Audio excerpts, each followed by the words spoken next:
What's going on, boys? Today we're going to be replacing the crankcase ventilation breather, and it's this part right here.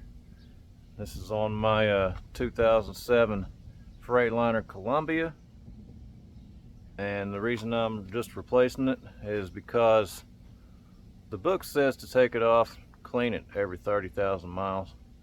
I really haven't done that. So rather than cleaning it, I'm just going to replace it, So let's rewind and show you how I did all this. Every 30,000, engine crankcase breather clean. Let's go to page 188. This is the CAT operation and maintenance manual. Here's page 188, engine crankcase breather clean. If the crankcase breather is not maintained on a regular basis, the crankcase breather will become plugged. A plugged crankcase breather will cause excessive crankcase pressure that may cause crankshaft seal leakage.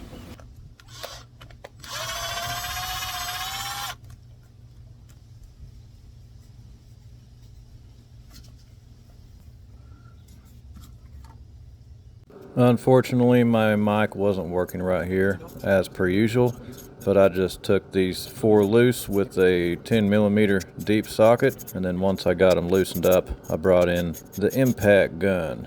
And the reason I don't loosen them with the impact gun is because that's a sudden shock on those bolts. They're just M6 bolts, you don't want to break them.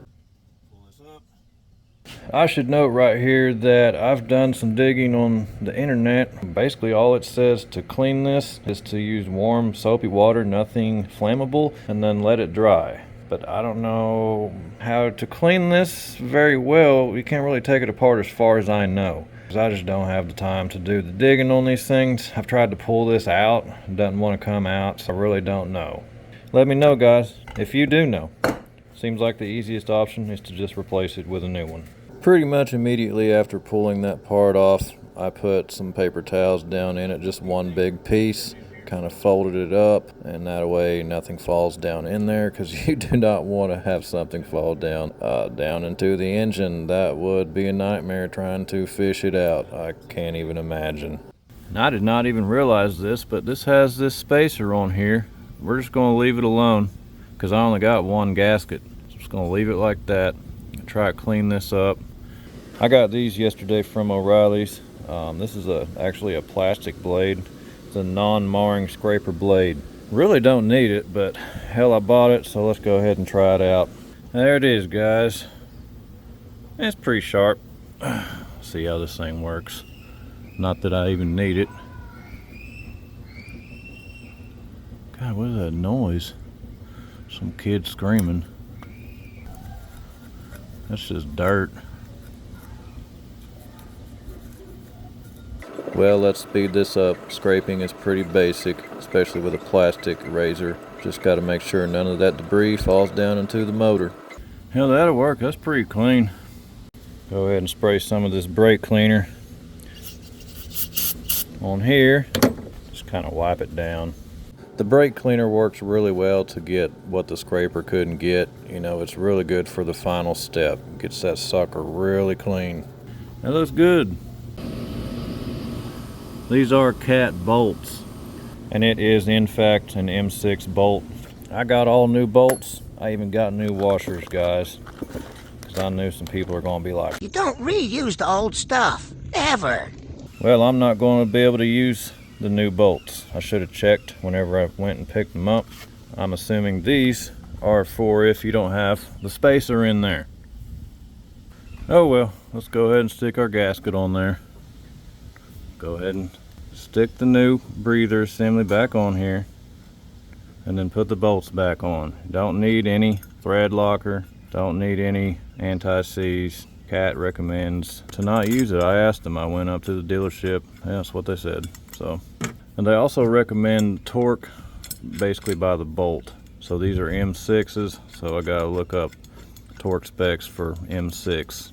So I just looked up CAT recommended torque for bolts, and I found this, downloaded it, and it tells you everything from M6 all the way to like M36. It depends on what type of head the screw has, what the torque is going to be. And you got a little bit of wiggle room on all of them. It tells you the torque, and then it'll say plus or minus whatever number. So for my M6 bolt, it shows 12 Newton meters plus or minus 3, which comes to 8.8507 pound-feet. I also converted that to foot-pounds, and it's the same number. So apparently foot-pound is a unit of work, and pound-foot is a unit of torque. As I read, they are two very different things, but ironically, same results. So why do we got to be bothering with these different words? Why don't we just have a universal system? It irritates me doing all these conversions, guys, and I wish we could just do metric. I thought I would never say that, but metric is way easier. Don't be mad at me, guys. Alright, I got my torque wrench set. I just set it to about 10. And let's go ahead and tighten these bad boys. Shouldn't take much.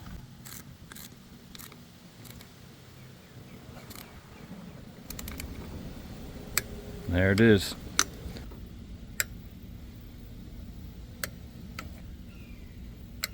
Let's go ahead and go back just to make sure. Yep. Yep. Good. That'll work. Hit our clamp. Tighten her on down. That'll be good. Well, it's about 2 weeks later and the part has held up very well. I'm waiting to get unloaded. Thank you for watching the video, and don't forget to subscribe, comment, share, or just do nothing. That's all right. No harm, no foul. And we will see you on the next one, guys. Y'all be safe out there.